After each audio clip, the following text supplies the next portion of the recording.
On vous a fait entendre le chant du pinson. Et alors, le chant du pinson est un chant...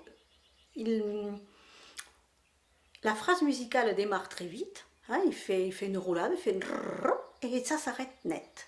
Et ça, c'est vraiment, je dirais, le meilleur moyen de le reconnaître. Pensez au fait que ça démarre très vite et ça s'arrête net. Il y a même des gens qui disent que le pinson, il dit « Vite, vite, vite, que je gagne ma petite vie ». Donc voilà, ça c'est le chant du pinson. Pensez que le pinson aussi, il chante d'en haut d'un arbre. Ce n'est pas du tout comme le troglodyte où il chante un maximum à 2 mètres de haut. Lui, il se perche, le pinson, dont le son, il va venir d'en haut d'un arbre.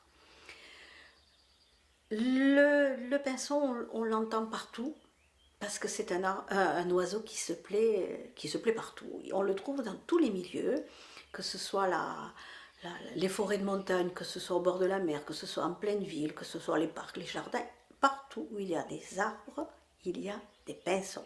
Le pinson des arbres. Alors au niveau de son chant aussi, c'est un oiseau un petit peu étonnant puisqu'il a développé des dialectes. On s'est rendu compte en faisant des enregistrements que tous les pinsons ne chantaient pas pareil suivant l'endroit où ils habitaient. Donc on s'est rendu compte que le pinson de la montagne noire ne chante pas comme le pinson de la plaine toulousaine, que le pinson breton ne chante pas comme le pinson auvergnat.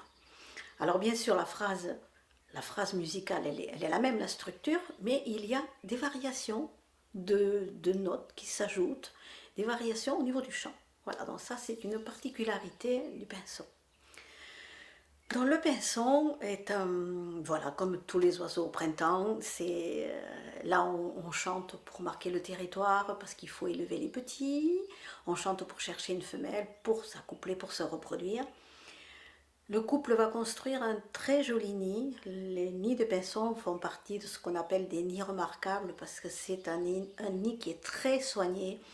Ils vont prendre les mêmes lichens qui poussent sur le tronc de l'arbre, ils vont les prendre pour construire le nid. Donc le nid va être complètement camouflé.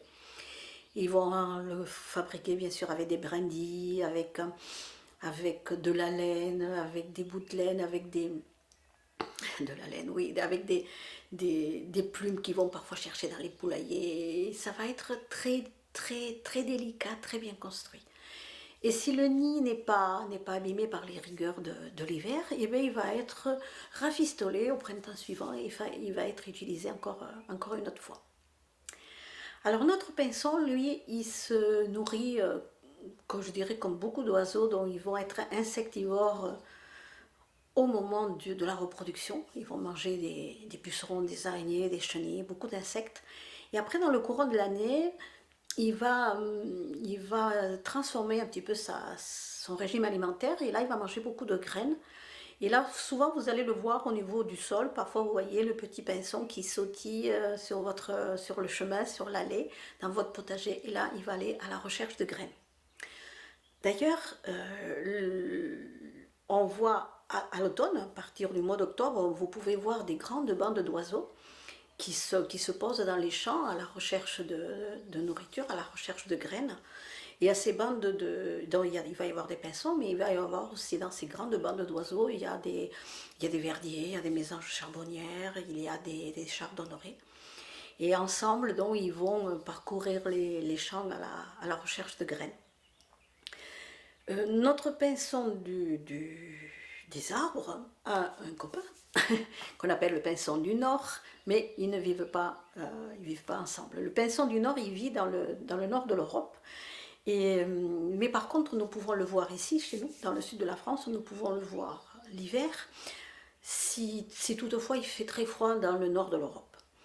Quand les hivers sont doux dans le nord de l'Europe, il ne vient pas chez nous, mais sinon il va venir passer l'hiver chez nous. Vous ne l'entendrez pas chanter, mais vous le verrez parce qu'il va s'approcher de la maison à la recherche de graines. Il a une couleur différente du pinson des arbres. Il a un petit peu de jaune, d'orangé, un petit peu de noir sur la tête. C'est un très joli oiseau aussi, le pinson du Nord. Donc voilà, notre pinson des arbres. Vous avez entendu le chant. Soyez attentifs, il y en a sûrement un pas loin de chez vous. Et pensez que son chant, il démarre très vite et il s'arrête net. Voilà pour le pinson.